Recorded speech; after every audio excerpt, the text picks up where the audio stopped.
Mutu munene elonge komoka biflo kambambi yo bokechu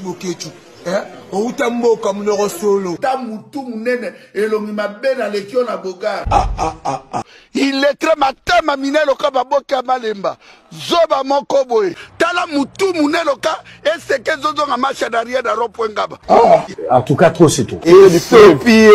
pétage il est soza et bébé ou bien cercueil et le pied pétage mais tu sinon rato kozo coupe marteau c'est la magie France ya papa ulimushin kwa damboka bisina tu na boy mona ya suka pona komba Laurent sokona boketu ya yam na boy na na